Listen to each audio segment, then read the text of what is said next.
शिवसेना से जुड़ी इस वक्त की बड़ी खबर। उद्धव गुट को एक और बड़ा झटका लगा है। शिंदे गुट को मिला विधिमंडल कार्यालय, पार्टी ऑफिस पर शिंदे गुट का कब्जा। तो इस वक्त की बड़ी खबर महाराष्ट्र से एक और बड़ा झटका। पहले पार्टी का नाम और निशान मिलने के बाद अब विधि दफ्तर भी मिल गया है, यानी कि पार्टी दफ्तर अब एकनाथ शिंदे को विधिमंडल कार्यालय, पार्टी ऑफिस पर अब शिंदे गुट का कब्जा।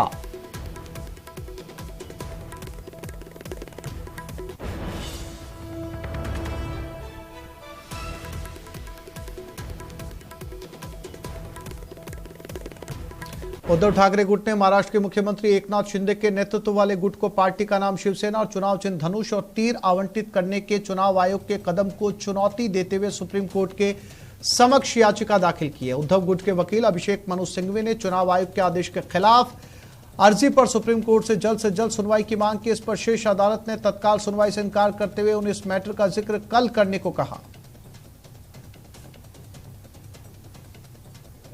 जी, कोर्ट ने बोला कि 10/25 की डेडलाइन होती है कोई भी मेंशनिंग परफॉर्मा देने के लिए, वो टाइम पे नहीं दिया गया। तो कोर्ट ने एक जनरल रूल है जो कोर्ट किसी के बीच में डिस्क्रिमिनेट नहीं करती, जो भी 10/25 तक के अपना मेंशनिंग परफॉर्मा देता है कोर्ट उसको सुनती है, जो उसके बाद देता है कोर्ट उसको बोलती है कल आओ। एग्जैक्टली वही चीज हुई है। जो आपका पहला सवाल है कि सुनवाई हो सकती है, हर किसी का अधिकार है पिटीशन फाइल करने का, और कोर्ट का अधिकार है, कोर्ट की अथॉरिटी है उस पर फैसला करने का। छत्तीसगढ़ में ईडी ने बड़ी कार्रवाई की, जहां ईडी ने राज्य के 13 से ज्यादा जगहों पर छापेमारी की, जिनमें से कांग्रेस के कम से कम 6 नेताओं के यहां प्रवर्तन निदेशालय का छापा पड़ा है। केंद्रीय एजेंसी के अलग अलग दस्तों ने सोमवार तड़के रायपुर और भिलाई में स्थित नेताओं के घरों पर दस्तक दी। छापे वाली जगह के बाहर पूरी गली में सीआरपीएफ के जवान तैनात किए गए। कांग्रेस ने इस कार्रवाई को उनका राष्ट्रीय महाधिवेशन डिस्टर्ब करने की साजिश बताया है।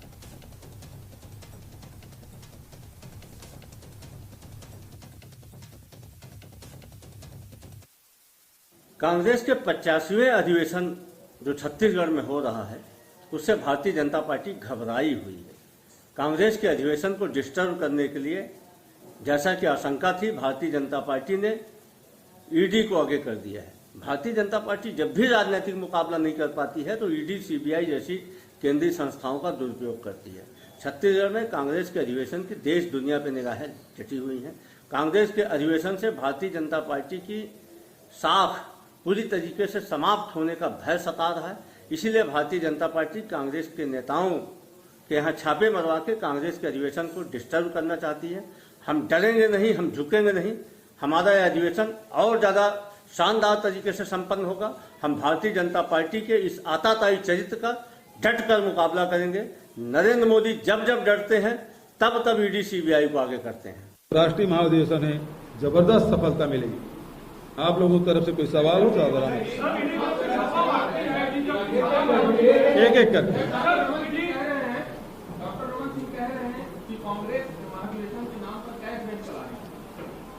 उसको तो वही समझ आता है। वो बताया ना कि जिन कार्यालयों को उद्घाटन किया था चिट फंड कंपनियों का, उसकी जांच की मांग क्यों नहीं करते? और वो रमन सिंह जब जब इस प्रकार के छापा पड़ते हैं वो प्रवक्ता बन जाते हैं। जरूर कभी आईटी के प्रवक्ता बनते हैं, कभी ईडी के प्रवक्ता बन जाते हैं। एक चीज बताइए, ये किस मामले में जांच कर रहे हैं, ये पता है आपको? और अधिवेशन के ठीक पहले करने का उसका क्या है? अधिवेशन के पहले भी कर सकते थे। यदि जिन मामलों की वो बात करते थे, कर रहे हैं, उनमें पहले भी कर सकते थे, महीने 2 महीने पहले भी कर सकते थे, महीने भर बाद कर सकते थे। लेकिन ठीक अधिवेशन के 4 दिन पहले करना क्या बताता है? जम्मू कश्मीर के रामबन जिले के एक दूर दराज के गांव में रविवार को आए भूस्खलन में 1 दर्जन से ज्यादा मकान क्षतिग्रस्त हो गए, जिससे 13 परिवार बेघर हो गए। अधिकारियों ने जानकारी देते हुए बताया कि प्रभावित परिवारों को सुरक्षित स्थानों पर स्थानांतरित कर दिया गया है और तत्काल राहत प्रदान की गई है, जबकि गांव के पास से गुजरने वाली मुख्य सड़क में दरारें आने के बाद वाहनों के आवागमन के लिए उसे बंद कर दिया गया है।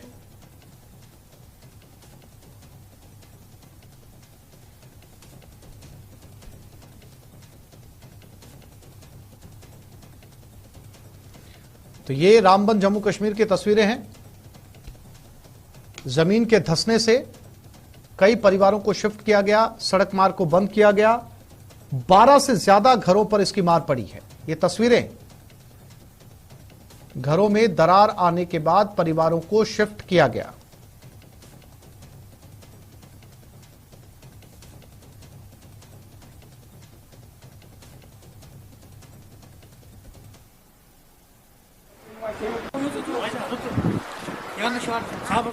आज तक जिंदगी में बनाया था ये वो सब तस्वीरें डैमेज हो गया, रामबन जिसमें जम्मू मेरे साथ साथ में 13 घर जो है जमीन के अंदर, जिसमें 6 घर टोटली जमीन के अंदर धंस गए, जिसमें 5 घर और भी मतलब करेक हैं। टोटल जो है 13 घर है सर।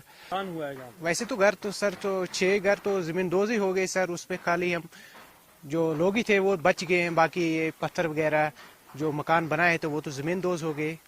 तो करीब इधर आसपास 13 घर तो क्रेक हो गए हैं और बाकी 50 घर का खतरा अभी और है। 50 का घर का खतरा और है। लगभग इनके लोग हैं 1000 के करीब ही होंगे। सरकार की तरफ से क्या कुछ आपको मिला? टेंट वगैरह मिला है सर। तो टेंट तो और बर्तन 1-2 दे हैं तो उनको हम क्या कर सकेंगे, तो जगह भी नहीं है कहीं। मोरबी ब्रिज हादसे में गुजरात सरकार की 5 सदस्यों वाली एसआईटी ने प्राइमरी रिपोर्ट सबमिट कर दी है। इस रिपोर्ट में खुलासा हुआ है कि पुल की 49 केबल में से 22 पर जंग लग चुकी थी। एसआईटी का मानना है कि 22 तार पहले टूट चुके होंगे। जब पुल पर लोगों की तादाद बढ़ी तो बाकी 27 तार वजन नहीं उठा पाए और टूट गए।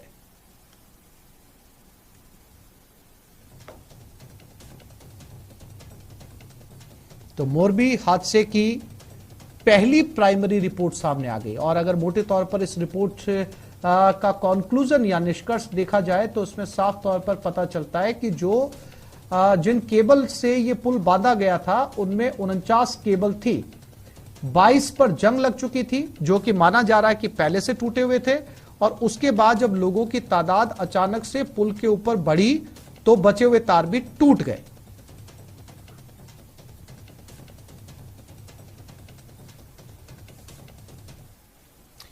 निक्की यादव के मर्डर केस में रोजाना नए खुलासे हो रहे हैं। अब ये बात सामने आई है कि साहिल निक्की का मर्डर करने के बाद उसे रोड एक्सीडेंट दिखाने वाला था। उसने निक्की को कार से धक्का देने का प्लान बनाया था, लेकिन साहिल इस प्लान को अंजाम नहीं दे पाया। इसके बाद उसने निगम बोध घाट पर निक्की की हत्या कर दी।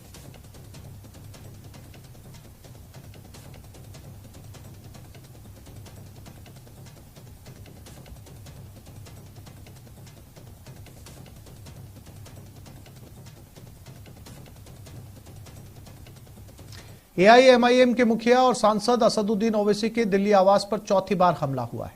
ओवैसी के आवास पर बदमाशों के झुंड ने देर रात पथराव किया। खुद ओवैसी ने इसका वीडियो जारी कर पुलिस से कार्रवाई की मांग की है। उन्होंने ट्वीट कर बताया कि मेरे दिल्ली आवास पर एक बार फिर से हमला हुआ। साल 2014 के बाद घर पर हमले की चौथी वारदात है। उन्होंने बताया इससे पहले कल रात में जयपुर से लौटा और मेरे सर्वेंट ने बताया कि बदमाशों के एक झुंड ने पथराव किया जिससे घर की खिड़कियां टूट गई। उन्होंने दिल्ली पुलिस से आरोपियों को तुरंत पकड़ने की मांग की। हमले के बाद ओवैसी ने दिल्ली पुलिस में शिकायत दर्ज करवाई, जिसके बाद एडिशनल डीसीपी ने उनके आवास का दौरा किया।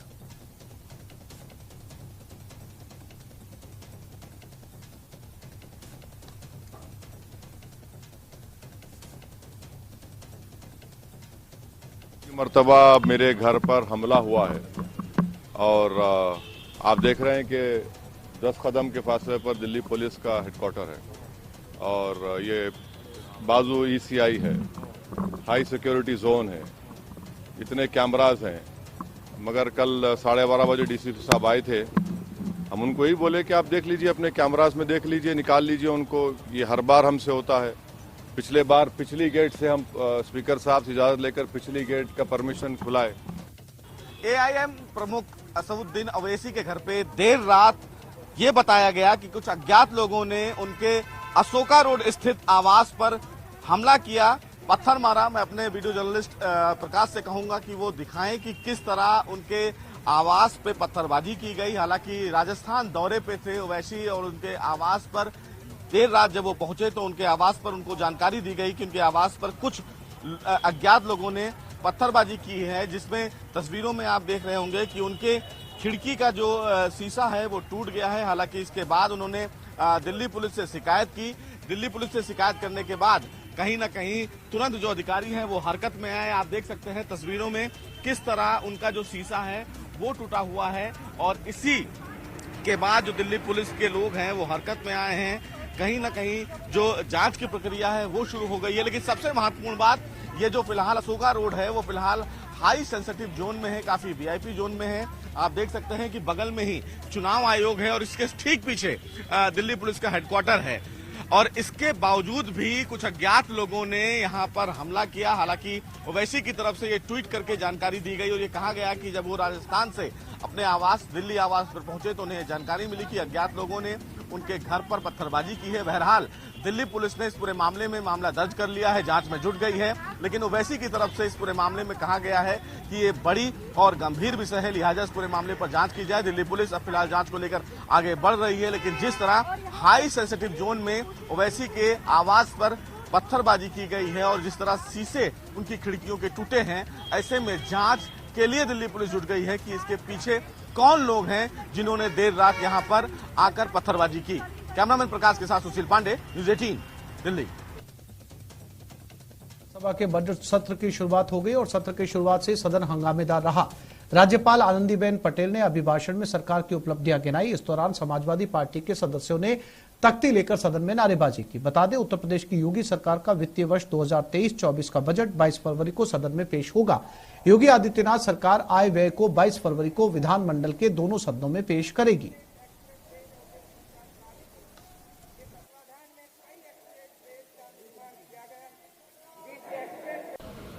देश के सबसे बड़े विधानमंडल के बजट सत्र की कार्रवाई प्रारंभ हो जाएगी। यह बजट सत्र है, राज्यपाल महोदय के भाषण से प्रारंभ होकर के 22 को उत्तर प्रदेश के 25 करोड़ जनता के लिए सदन में बजट प्रस्तुत होगा। 2022 तक उन्होंने कहा कि आय दोगुनी किसानी की हो जाएगी। अगर आज भी हिसाब किताब लगाएं तो किसानों की आय दोगुनी नहीं हो पाई है। जिस सरकार ने लगातार किसानों की अनदेखी की हो, किसानों को लूटा हो, बर्बाद कर दिया हो, खेती पर ध्यान न दिया हो, सिंचाई से लेकर के खाद, कीटनाशक दवाइयां और खरीद के लिए एक मंडी नहीं बनाई। प्रधानमंत्री नरेंद्र मोदी ने आज वीडियो कॉन्फ्रेंसिंग के जरिए उत्तराखंड के रोजगार मेले को संबोधित किया। इस दौरान उन्होंने कहा, उत्तराखंड में केंद्र सरकार हो या बीजेपी सरकार, प्रत्येक युवा को उनकी रुचि और क्षमता के आधार पर आगे बढ़ने के नए अवसर और तरीके सुनिश्चित करने का हमारा निरंतर प्रयास रहा है। जिनको आज नियुक्ति पत्र मिल रहे हैं, उनके लिए आज नई शुरुआत का अवसर है। इससे निश्चित रूप से आपका जीवन, आपके परिवार का जीवन बदलने वाला है। लेकिन जिस सेवा में आज आप प्रवेश कर रहे हैं, वो सिर्फ आपका जीवन बदलने का नहीं, बल्कि वो व्यापक बदलाव का माध्यम है। अपने सेवा भाव से आपको राज्य और राष्ट्र में विकास और विश्वास के प्रयासों में अपना भरपूर योगदान देना है। आप में से तो अधिकतर साथी शिक्षा के क्षेत्र में सेवा देने वाले हैं। नई राष्ट्रीय शिक्षा नीति के माध्यम से भारत के युवाओं को नई सदी के लिए तैयार करने का संकल्प। राजस्थान में विधानसभा चुनाव को अभी कई महीने बाकी हैं, लेकिन नेताओं के बयानबाजी ने सियासी गर्मी बढ़ा दी है। कल ओवैसी ने टोंक की सभा में पायलट को लेकर एक साथ आने का न्योता दिया, जिसे आज पायलट ने सियासी बयानबाजी करार देते हुए कहा, ये सब चुनावी जुमले हैं। ओवैसी जी अब तक कहां थे? चुनाव आने पर उन्हें ये सब मुद्दे याद आते हैं।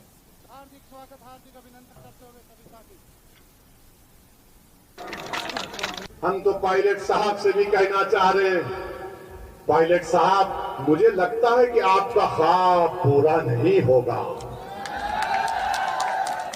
आपका ख्वाब तो पूरा नहीं होगा पायलट साहब। आप ऐसे ही फिरते रहेंगे, मगर पायलट साहब, अब के बार चुनाव आप गुज्जर विधानसभा से लड़िए। जैसा कि हमको बताया गया, दौसा है, मादापुर है, करौली है, यहां से मजलिस लड़ेगी इंशाअल्लाह ताला। क्या आप साथ देंगे मजलिस का? आप सब जानते हो कि फरवरी का महीना हर साल आता है, लेकिन इस साल का जो फरवरी का महीना है उसमें आपने देखा होगा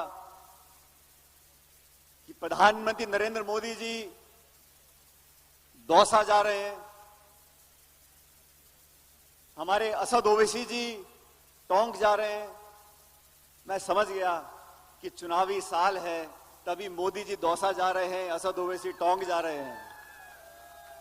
ये दोनों हमारे नेता 4 साल से कहां गायब थे?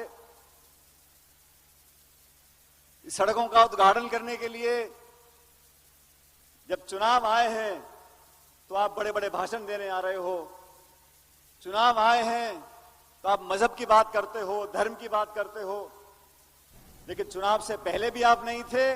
और मैं आपको वादा कर रहा हूं, जिस दिन राजस्थान के चुनाव खत्म हो जाएंगे, ये लोग फिर यहां से गायब हो जाएंगे। सीएम अशोक गहलोत ने एक बार फिर अपने सरकार की योजनाओं की तारीफ करते हुए सबसे ज्यादा सुविधाएं देने वाला राज्य बताया। साथ ही उन्होंने कहा कि पीएम मोदी को पूरे देश में सोशल सिक्योरिटी का कानून बनाना चाहिए। मेडिकल मारवाड़ मेडिकल यूनिवर्सिटी खोल दी है, एक और मेडिकल कॉलेज आ जाएगी, अस्पतालों का विकास हो जाएगा। ये बात तो करो, कितने सौगातें दिए जोधपुर को और राजस्थान को कुछ सोच नहीं सकता। हिंदुस्तान में शायद ही कोई राज्य होगा जो इतनी सौगातें देने वाला हो, इतनी स्कीमें लाने वाला हो, युवाओं के लिए, किसानों के लिए, मजदूरों के लिए, गरीबों के लिए, निःशक्त जनों के लिए, बुजुर्गों के लिए, विधवाओं के लिए। कोई वर्ग छोड़ा ही नहीं हमने। हर वर्ग को, चाहे स्वास्थ्य की सेवाएं हो, चाहे 500 रुपये में सिलेंडर देने की बात हो, चाहे बिजली का बिल जो है 0 आएगा आप लोगों के, बिल आएगा ही नहीं करोड़ों लोगों के, किसानों के भी नहीं आएंगे और जनता के भी नहीं आएंगे। खाने के पैकेट देने हैं किसानों को, किसानों के क्या हर परिवार को दे रहे हैं जो NFA में जुड़े हुए हैं, तमाम लोगों को गेहूं के अलावा भी तेल, चीनी से लगा करके जो अन्य सामग्री होती है रसोई की, वो सब दे रहे हैं। समय आगे हम भी कानून बना रहे हैं, सोशल सिक्योरिटी हर इंसान को मिले हिंदुस्तान के अंदर। राजस्थान में हम शुरुआत कर रहे हैं। प्रधानमंत्री को चाहिए पूरे देश में, पार्लियामेंट में जो सोनिया गांधी जी, मनमोहन सिंह जी ने कानून बनवाया था RTI का, नरेगा का, RTE का, फूड सिक्योरिटी एक्ट का, वो टेंगा कानून पार्लियामेंट में बने सोशल सिक्योरिटी का। तुर्की में भारतीय सेना के ऑपरेशन दोस्त के तहत भूकंप पीड़ितों के लिए राहत बचाव अभियान में जुटी राष्ट्रीय आपदा प्रतिक्रिया बल की आखिरी टीम वापस भारत आ गई है। विदेश मंत्रालय के प्रवक्ता अरिंदम बागची ने ट्वीट किया, 99 सदस्यीय स्वनिहित टीम ने स्कैंड्रन हेते में पूरी तरह से सुसज्जित 30 बेड वाले फील्ड अस्पताल को सफलतापूर्वक स्थापित किया और चलाया।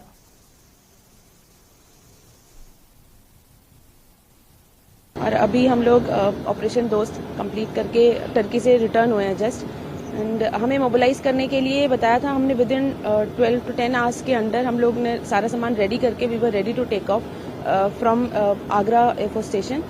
एंड वहाँ पे पहुँचने के बाद स्टार्टिंग में काफ़ी डाउट से, बिकॉज हर तरफ दिख रहा था कि काफ़ी नुकसान हुआ है जान का, और सारा मतलब जो लोगों का पूरा बिल्डिंग्स हैं, उनके घर हैं, उसका काफ़ी नुकसान हुआ है।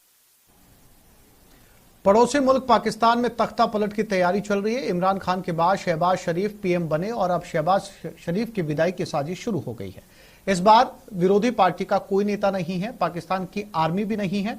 इस बार पाकिस्तान में तख्ता पलट करेगी भतीजी, जिसे लंदन से ऑर्डर मिल गया है।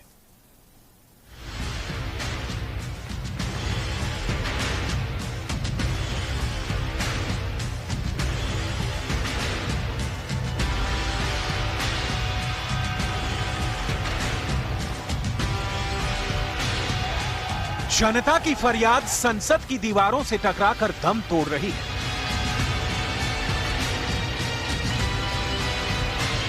आवाम की चीखें कब्र फाड़ गूंज रही हैं। लेकिन इन आवाज, इन चीखों को सुने कौन?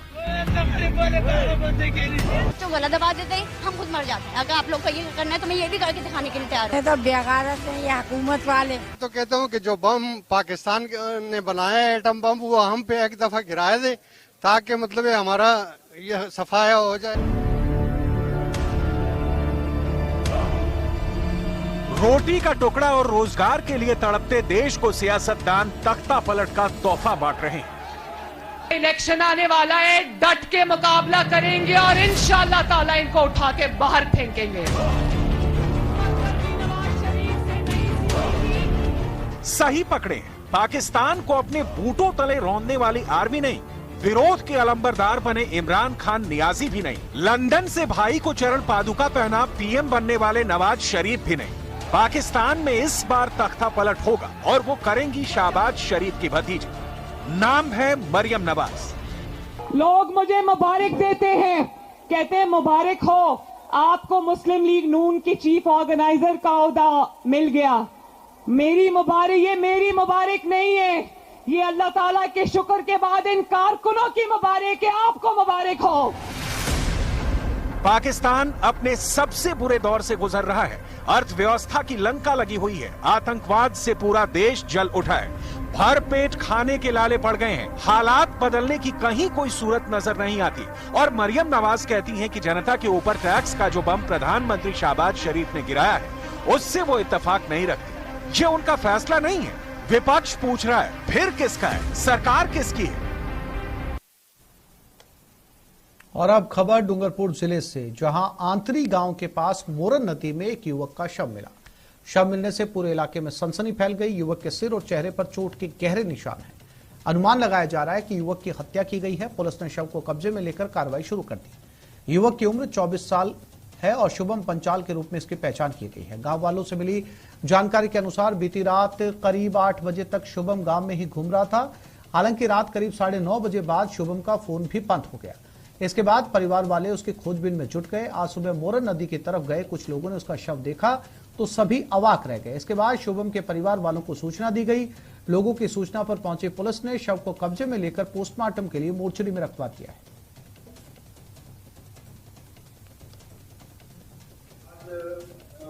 सुबह जब मैं दूध लेने के लिए आज मैं पहुंचा डेयरी पर, मोरन नदी के तट पर एक डेयरी है, वहां पहुंचा तो भीड़ एकत्रित हो रही थी। मैंने वहां देखा क्या हुआ है पूछा तो मुझे वहां मालूम पड़ा कि अज्ञात लोगों कोई एक लाश पड़ी हुई है, ऐसा मेरे को प्रतीत हुआ। फिर वहां झाड़ के ऊपर से देखा तो वहां लाश दिखाई दे रही थी। दौसा में कोचिंग स्टूडेंट द्वारा सुसाइड का मामला सामने आया। छात्र की शिनाख्त मोहित मीणा के रूप में हुई। वो हॉस्टल के पास एक मकान में किराए पर रह रहा था। मामला राजपूत हॉस्टल के पास का है। छात्र दौसा में रहकर कंपटीशन एग्जाम की तैयारी कर रहा था। इसके लिए कोचिंग में पढ़ाई कर रहा था। लोगों की सूचना पर जैसे पुलिस मौके पर पहुंची तो छात्र का शव फंदे से लटका हुआ मिला। पुलिस की माने तो मकान की कुंडी अंदर से बंद थी। पुलिस ने गेट तोड़कर अंदर प्रवेश किया और शव को कब्जे में लिया। फिलहाल पुलिस मामले की जांच कर रही है। आज डीओ ड्यूटी के दौरान पुलिस कंट्रोल रूम से सूचना मिली कि सैंथल रोड पर राजपूत छात्रावास से आगे एक बच्चे ने मकान बंद करके सुसाइड कर लिया है। इस सूचना पर मौके पे पहुंचे। मकान का गेट अंदर से बंद था। पीछे जाली से देखा गया तो पंखे से लटक रहा था। हमने मिलकर के गेट को तोड़ा, मौके की वीडियोग्राफी की और बॉडी को हॉस्पिटल शिफ्ट कराया। परिवारजन आ गए। सुसाइड के संबंध में जांच की जा रही है। तो इस बुलेटिन में फिलहाल इतना ही। नमस्कार।